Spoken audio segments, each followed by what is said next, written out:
Plus গতকালকে রাত্রের বেলা জানানো হয়েছে যে মেয়েদেরকে সবাইকেই যে আজকে 5টায় হল ছাড়তে হবে, যেটা কিছুটা ইললজিক্যাল। বিকজ অনেকের বাড়া অনেক দূরে থেকে আসছে, ওরা সংস্কারের নামটা একটু উইয়ার্ড হয়ে গেছে। বিকজ 15 দিনে কোনো কিছু সংস্কার হয় না।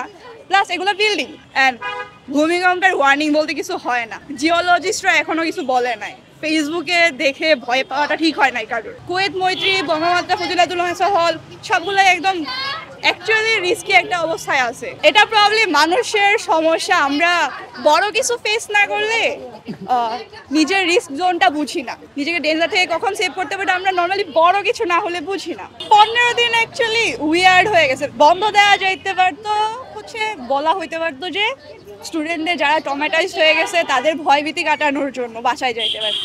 সংস্কারের নামটা একটু উইয়ার্ড হয়ে গেছে। বিকজ 15 দিনে কোনো কিছু সংস্কার হয় না।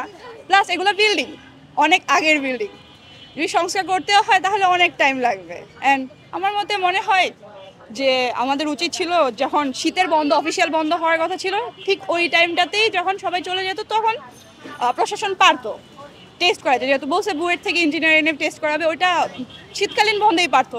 শুধু তাড়াতাড়ি এত দেওয়া দরকার ছিল না। প্লাস গতকালকে রাত্রের বেলা জানানো হয়েছে যে মেয়েদেরকে সবাইকেই যে আজকে 5টায় হল ছাড়তে হবে, যেটা কিছুটা ইললজিক্যাল। বিকজ অনেকের বাড়া অনেক দূরে থেকে আসছে, ওরা প্রায় উত্তরবঙ্গ থেকে আসছে, চাঁদপুর থেকে আসছে, পঞ্চগড় থেকে আসছে, ঠাকুরগাঁওয়েরও আছে আমার রুমের একজন। সো তাদের জন্য তো এটা অনেক প্রবলেমেটিক হয়ে যায়, টিকিট পাওয়া যায় না। তো 15 দিন এখন একদিনে বলা এটা ঠিক হয় নাই, টাইম নিতে পারতো তারা আর। অ্যান্ড ভূমিকম্পের ওয়ার্নিং বলতে কিছু হয় না। আমরা যত ফরশেডোয়িং দেখতেছি, আফটার শক বলতেছি, এগুলা কোইন্সিডেন্সিয়ালি এক একটা ইনসিডেন্ট ছিল যেগুলা প্রুভেন না। জিওলজিস্টরা এখনো কিছু বলে নাই। ফেসবুকে দেখে ভয় পাওয়াটা ঠিক হয় নাই কারোর। এফআর রহমান হলের অবস্থা খারাপ, আমাদের পুরন বিল্ডিং এর অবস্থা খারাপ, শামসুন্নাহার, কুয়েত মৈত্রী, বঙ্গমাতা ফজিলাতুল হল সবগুলো একদম অ্যাকচুয়ালি রিস্কি একটা অবস্থায় আছে। প্রথম থেকে উচিত ছিল ওইগুলাতে কাজ করা। এখন আমাদের জগন্নাথ হলের রেকর্ড আছে একটা ধসে পড়া, সো এটা থেকে আগেই সাবধান হওয়া উচিত ছিল।